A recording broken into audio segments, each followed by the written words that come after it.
after today, they will learn a very good lesson.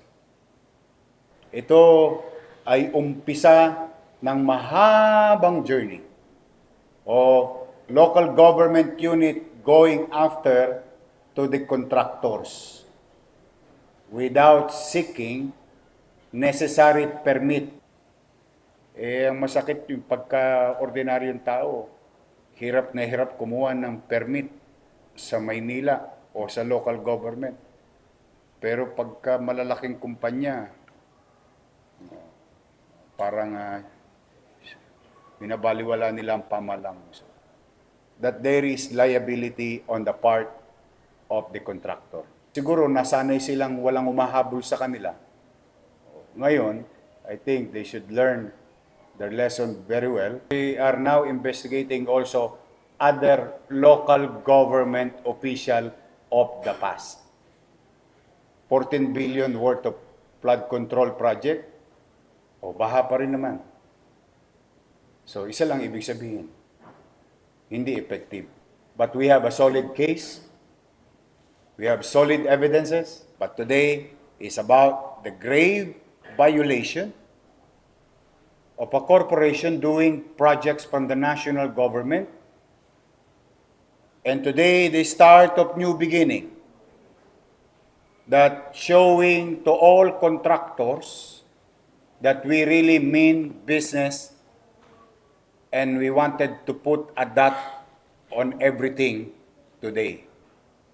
If they will not comply, all those mentioned in the records, they will suffer the same thing what GLC Construction and Supply Company will suffer. Ganun lang kasimple ito. Protection of public interest. Doon muna kami today. Yung politika lang yan. Ating pag-iintindi niya. Honorable Vice Mayor Chi Atienza at ang ating minamahal na Mayor Francisco Isko Moreno Dumagoso.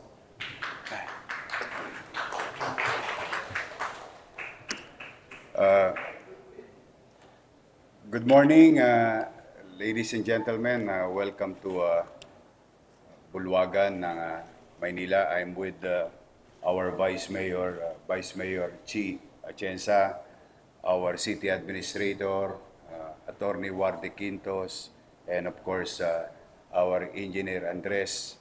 Now,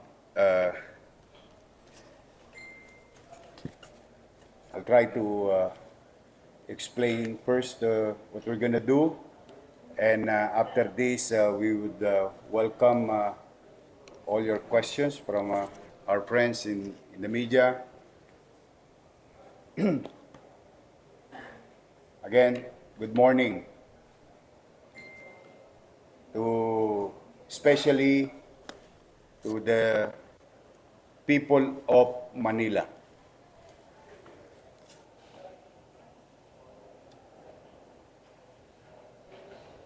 Today,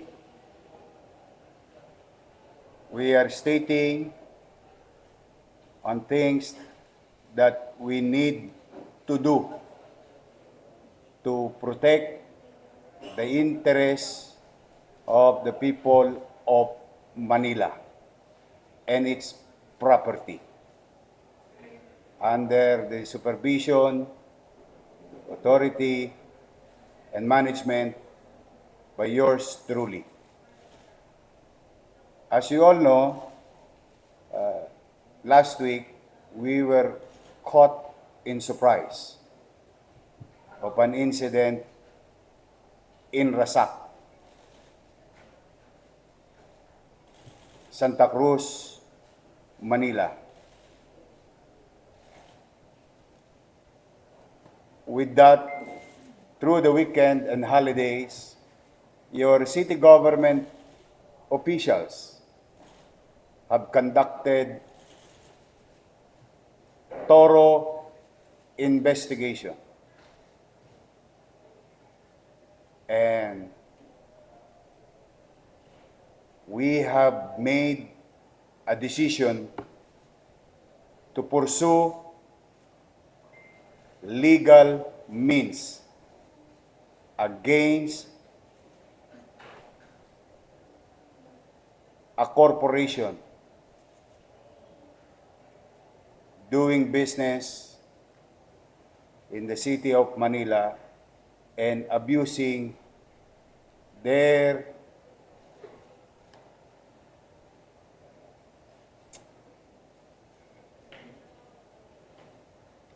business practice and doing unlawful business practice in the city of Manila. Now, today the city government of Manila will be filing criminal charges against contractor GLC Construction and Supply, represented by its general manager, Jess R. Mahusay, for illegal construction of the Centro Comunidad de Santa Cruz project within the Rizal Avenue Sports Athletic Complex, or commonly known as RASAC. The following criminal charges will be filed against the contractor. First case to be filed: special cases of malicious mischief under Article 328 of the Revised Penal Code, as amended, for causing damage for RASAC facilities, including the satellite office of the city government, police outpost, daycare center, performance stage, among others. Complaint to be filed before the City Prosecutor's Office by the City General Services Office. Second case: unlawful demolition and construction without necessary permit in violation of the National Building Code of the Philippines.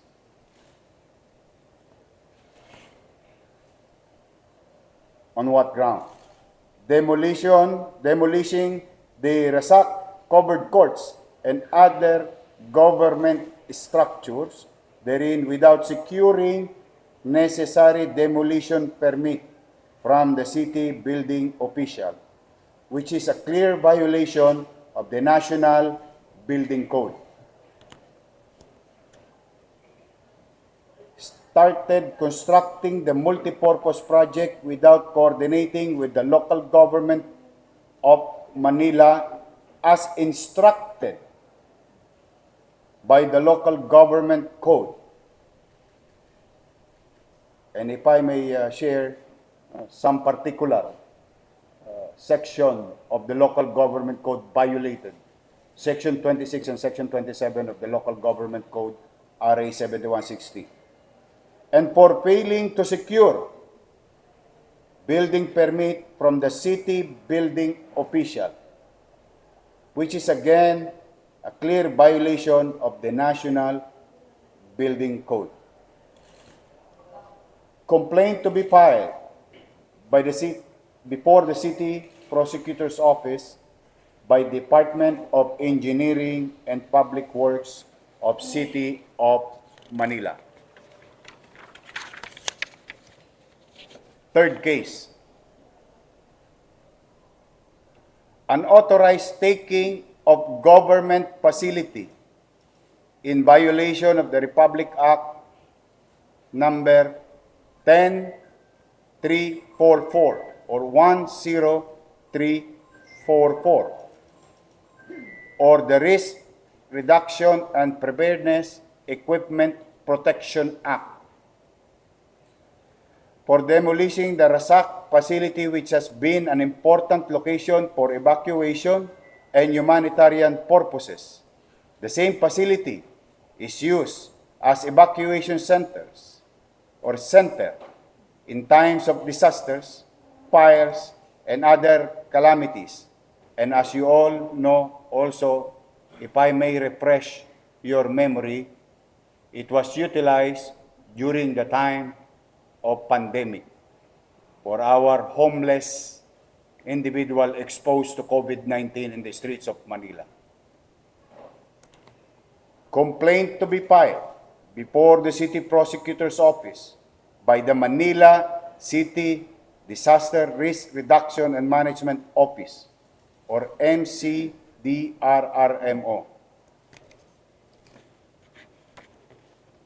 Pangapat,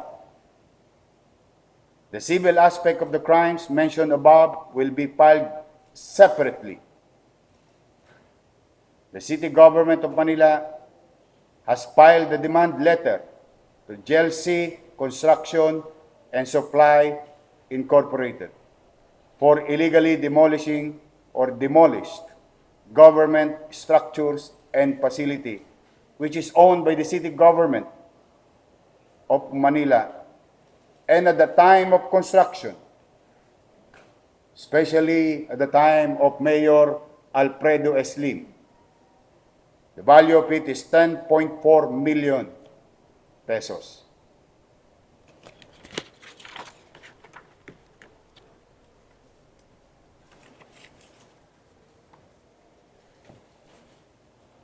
I have here the certification, which will furnish you a copy of this following certification later on. This is to certify that based on our official records, the Rizal Covered Court located in Alvarez Street, Santa Cruz, Manila has a net book value of 10,441,796.60 as of August 22, 2005. Issued this 22nd day, August 2025, City of Manila. Signed, Assistant City Accountant, Officer in Charge, Jonathan Galorio.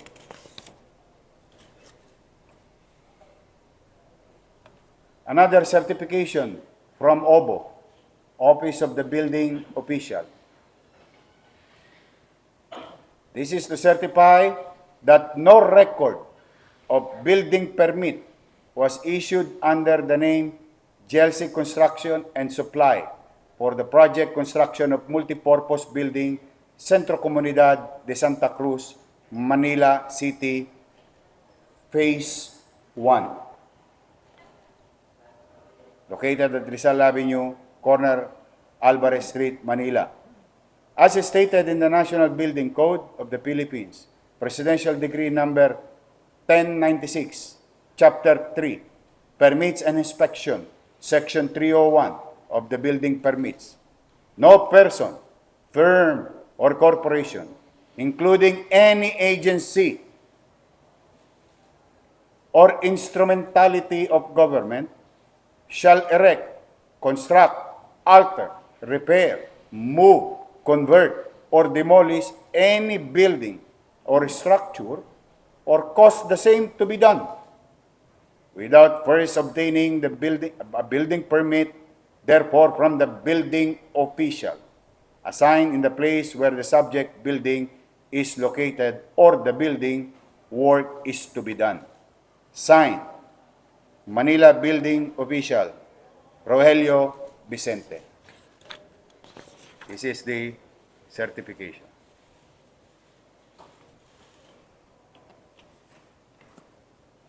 By the City Accountant.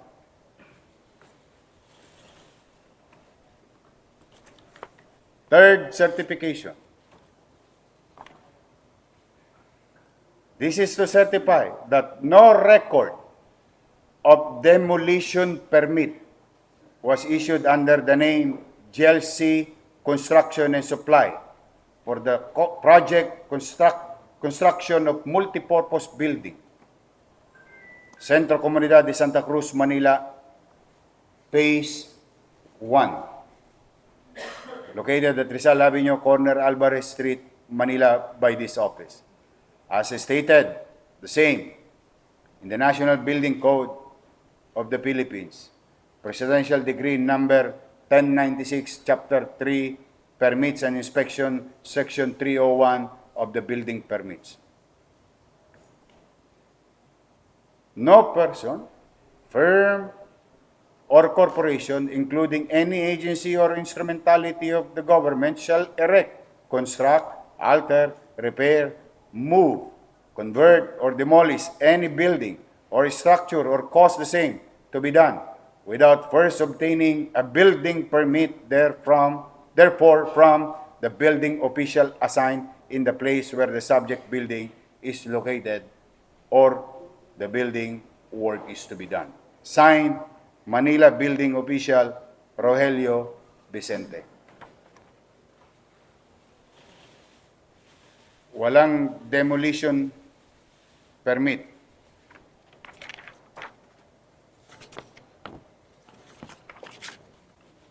Walang building permit.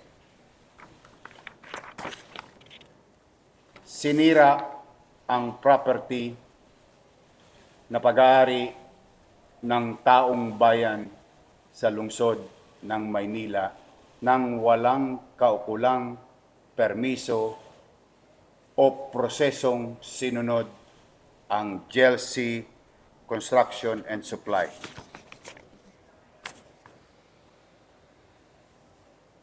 This afternoon, we will file cases against these people as mentioned with regard to the violation, criminal charges, and civil. Thank you for your time. I may now entertain some of your questions. Yung email natin, paki-state na po na yung outlet, bago pangalan. Good morning po, Yorme. Si Ann Ambrosio po from ABS-CBN. Yorme, yung binabanggit niyo po na company, iisa lang po ba yun doon sa binabanggit ni Presidente? Parang familiar po yung name. Yes. Sila ay mga kumpanyang nakasama sa mga binanggit ni Pangulo at reported sa website ng Office of the President. Yung what you call isumbong mo sa Pangulo. Yes. They're one of those. So, meron po kayong mahabang list ng mga companies involved, related po to sa flood control project. Kakasuhan din po ba ninyo yung mga yon? This is the flood control project done in the city of Manila 2022, 2023, 2024, and 2025, amounting to more or less 14 billion done in Manila.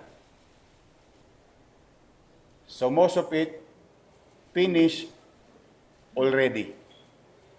Bumaha ng pondo sa Maynila, bumaha pa rin sa Maynila. Now, itong lahat ng ito ay walang permit sa lungsod. Yes, we are investigating them. And they are also being investigated by the Office of the President. But that is the thing of the past. Sad to say, ulitin ko, bumaha ng pondo sa flood control sa Maynila, amounting to 14 billion, and yet the people of Manila and those people studying, working, doing business, going in and out of Manila, continue to suffer with the flooding.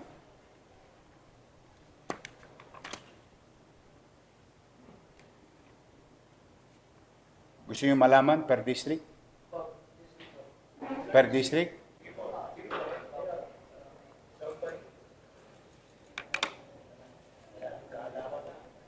Ginala.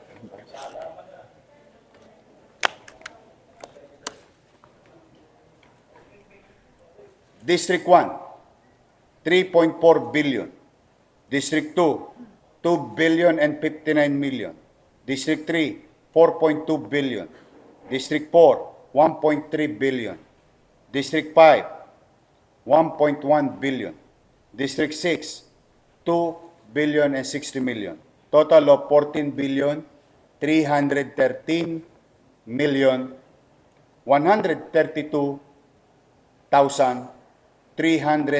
pesos and 12 centavos from project allocation for the year 2022, 2023, 2024, and 2025. At malamang sa hindi, kulang pa yan. Kasi ang lahat ng ito ay kinuha lang namin sa website ng Pangulo. Ah.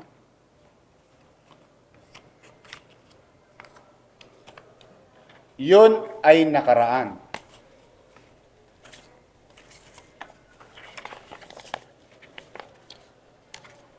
Ngayon may bago pa. 112 new ongoing projects without permit, without paying regulatory fees for the local government of Manila. Particularly contractor's tax.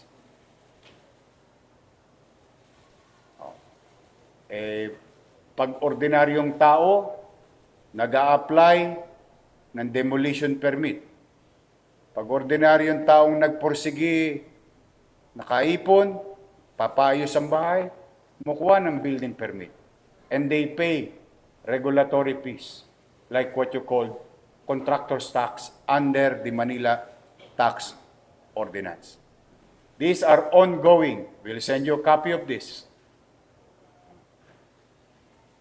And yung mga binanggit ni Pangulo na mga kumpanyang paborito, nandito rin. Kayo na ang humusga. Konti-konti lang po ito. Random. 145 million, 97 million, 140 million, 94 million, 80 million, 142 million, 141 million. Kadikit-dikit pa yung numero. 141 million. GLC ulit. Ang daming GLC. 141 million. 94 million. 94 million. 140 million. 142 million. Mukhang paborito nila yung 140 million. Kasi tinitingnan ko lang naman random lang. So this is ongoing. And we continue to investigate. Now, hopefully, after today, they will learn a very good lesson. As I have said before, again and again, welcome kayong magnegosyo sa Maynila. We welcome development in Manila. Immaterial of political color, as long as you follow simple procedure. Ang masakit yung pagka-ordinaryong tao, hirap na hirap kumuha ng permit sa Maynila o sa local government. Pero pagka malalaking kumpanya, parang binabaliwala nila ang pamalang. So, we are investigating that. Yes, Sian. Last question na from my end. So, rektang tanong po, Yorme, sino ang tingin niyong dapat sisihin sa pagbaha sa Maynila? Well, as far as ayokong pangunahan ng Pangulo sa investigasyon na ginagawa. I think they have more resources to tell the people who is liable or not, who've done projects properly o baka meron ding guni-guni. If I may borrow the words of the President. No? But first things first, yung para muna sa aming mga taga-Maynila. Mauna muna ang taong bayan. Nagagamit ang building na iyon sa pang-araw-araw na pamumuhay ng komunidad sa Santa Cruz. Biglang nawala, napagkaitan ang mga taga-Maynila. That is my obligation. Hopefully, someday, somehow, magkaalaman din kung sino ang mga taong may kapabayaan. For now, it's very clear from your city government of Manila that there is liability on the part of the contractor. There are hundreds more, or a little over and under 100 contractors doing infrastructure projects from the national government. Of course, we'll go after them. The same banana. Unless they follow the local government code, provision of it, and other existing laws, like the National Building Code, and other ordinances, local laws of the City of Manila. Now, gusto ba namin silang sampahan lang ng kaso? Hindi po. Kaya lang, parang gusto nilang parang siguro nasanay silang walang umahabol sa kanila. Ngayon, I think they should learn their lesson very well. Welcome silang kumuha ng permiso sa Maynila at magbayad ng obligasyon sa syudad ng Maynila. We will welcome them, each and every one of them, if they follow procedure. Sir, good morning po. Camille Samonte po from TV5. Just going back doon sa Chelsea construction, ano po ba supposedly yung itatayo nila doon sa... Centro Comunidad de Santa Cruz. Multipurpose daw. Multipurpose hall? But sir, sino po yung nag-approve? DPWH. Without budget. Why? Because this type of projects is one of those under FLR for later release. Para sa mabilis na pangunawa ng ating mga manunod, this project is subject to approval of the office of the President. In the absence of such, it should not be done. Sir, itong Chelsea, meron din silang flood control project po. Meron din. Marami rin. Ano pong mga district po itong ginawa? Halo-halo. Kompleto na po. Bibigay ko sa iyo mamaya yung kopya. Pero sir, sino po yung nakikita ninyong local official po na most likely involved or may awareness about these flood control projects, and then ito rin po yung sa pagda-demolish na wala namang kaukulang permit? Yes, we are now investigating also other local government official of the past.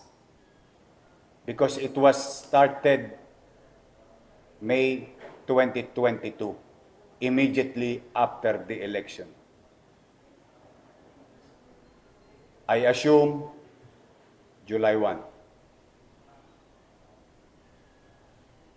Sir, dun sa Chelsea, sorry. Dun sa Chelsea, yung kanilang flood control po dito so far in your observation, are they working or hindi sila usable at all? Well, I don't have to be an engineer or kahit sino man taga Maynila, hindi kailangan maging ininyero or mathematician.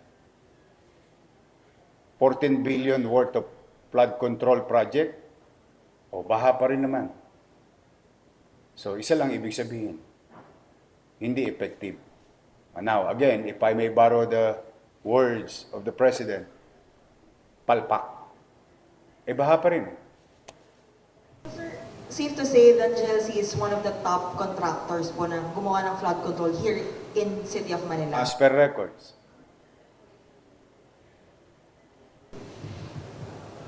Ed Reyes po sa People's Tonight.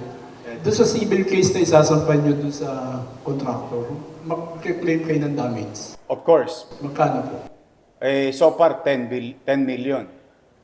Pero mas gusto kong gawin nila ulit yun kung sakaling sila'y mapatunayang may sala. I don't want to be ahead of myself. They are now accused. If they are guilty, then I will let the court decide on the matter. But we have a solid case. We have solid evidences. And it's available, and it will be we will furnish the respective the office of the city prosecutor's office today. Kung sakali po sir na makakuha sila ng permit o magpusigi sila kumuha ng permit, maitutuloy ba yung proyekto? We'll cross the bridge when we get there. Any question? Diba? Mayor, ganito yung ano eh.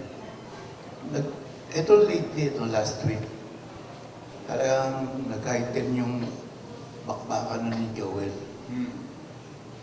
Meron bang grounds para yumitin ng common term na for the sake of Manilans? Saka na yun. Political lang yun. Today is what we are after is to fulfill our obligation. Tupdin namin ang aming obligasyon sa taong bayan. Pasilidad ng taong bayan, obligasyon ko itong proteksyonan. At kung kinakailangan maibalik o maituloy, then we'll cross the bridge when we get there.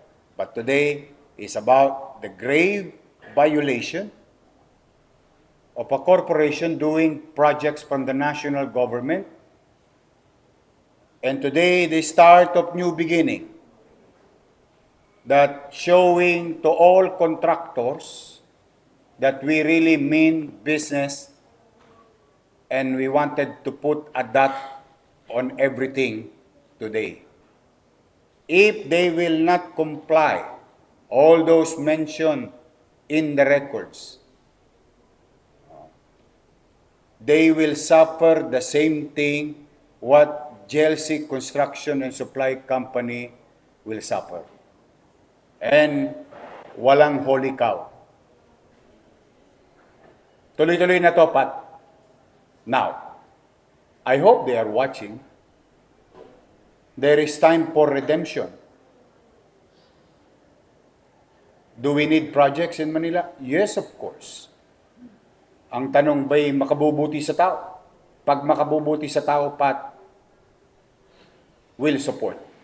The way we did with Congressman Cheng and Congressman Maceda. So, ganun lang kasimple ito. Protection of public interest. Doon muna kami today. Yung politika lang yan. Ating pag-iintindi niya. Mayor, maganda yung sinimulan mo eh, sa mga LGU. Eye-opener ito sa buong LGU sa buong Pilipinas na any project dapat dumaan sa permito, paalam man lang, elementary courtesy, hindi nangyayari yun dahil siga yung mga proponent eh. Actually, it's not even a courtesy if I may put that in right perspective. It's more on following the rules and regulations as is stated by the law. So, alam mo yung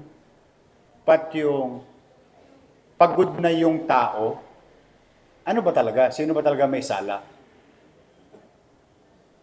O ito ngayon, yung damdamin ng taong bayan, tinutugunan namin ngayon at tinutuldukan na natin ang mga bagay-bagay. Ito ay umpisa ng mahabang journey o local government unit going after to the contractors without seeking necessary permit and complying with rules and regulations. Because Manila is not a unique city. The law that is existing in Manila is the same law that exists in 1,600 plus local government unit. because we only have one law, what you call RA 7160 or the Local Government Code. And I think any lawyer for that matter will agree with me. So what is happening to X city, to B city, to Y city is also happening, or laws that existing there is the same law that exists here in the city of Manila. It's just that your city government of Manila's action today is to really put an end to these abusive contractors of national government agency not following rules and regulations and existing laws. Kaya ko lang natanong yan kasi si BBM, yung mga LGU, Sinabi ni hindi BBM. na alam na may project pala doon sa lugar nila. Ang laki-laki billion. Pati governor, napanood ko eh. Na-shock din siya, hindi rin yung isang governor napanood ko. Hindi rin niya alam. Ginagawa yun, tumakas yun dito. Saka don't get me wrong, Pat. We will approve when it is, wala namang problema eh. Bayad kayong buwis, aprobahan namin kung kapakinabangan ng tao. Thank you. Yes, ma'am. Good morning, Mayor Denise Valdesancho from 1PH, Signal TV. Confirm ko lang ako, Mayor, alam ko nga this is still under investigation, pero may idea ba tayo bakit ang dami nakakalusot na ganito na walang permit? Walang sumite. Ang malas ng mga kontraktor na yan, nag-iikot ako. I go around. In fact, last Sunday, I confiscated the illegally parked truck above the bridge. Tapos malaman-laman ko, uy, may flood control project pala kayo dyan. Oh, it was posted in our, that is, I think, Sunday, no, Monday. Monday yata. Sa Estero, sa United Nation Avenue, before the Robinson Mall. Imagine mo, di ba? I mean, let's be honest to ourselves. Anyway, mapapagod lang ang mga mayor. Kakahanap ng hanap. Ngayon, we'll start charging cases against them. And I hope by this time, no, yung mga involved ay dapat tingnan ng, let's just say in this case, no, let's just say DPWH, dapat tingnan ng DPWH para ma-blacklist naman itong mga to. How can agencies of government tolerate these contractors to participate in bidding without complying to basic requirements of law? For sure, yun din ang tanong ng bayan. Mayor, related naman sa sunog apog, kamusta na po yung ongoing? Sira pa rin. Nakakaawa yung mga taga-sunog apog. And it costs the city, not only the city, the people of this country costs the taxpayers' money is about mga 700 million na. On a less than 500 square meter facility. Shangri-La yata tinayo dun. Sir, sorry, just going back, follow up from TV5. Sir, you mentioned kanina doon sa mga per district na flood control project. So District 3, if I got it right, 4.3 billion. So isa po doon sa pinaka malaking allocation ng budget for flood. We'll furnish you the copy, these documents. But Mayor, since district po ito ni Congressman Joel, is he gonna be part of the investigation? And meron na rin po ba tayong coordination with him because it's part of his district and pati sir yung mga contractor po na walang permit na nakalusot? Again,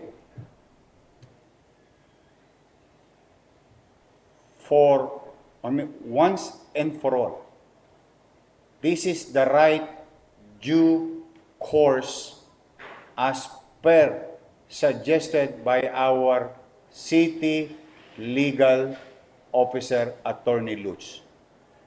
Go after to those directly violated, then later on we'll see if there is somebody else who are involved. Kumbaga, kumbaga sa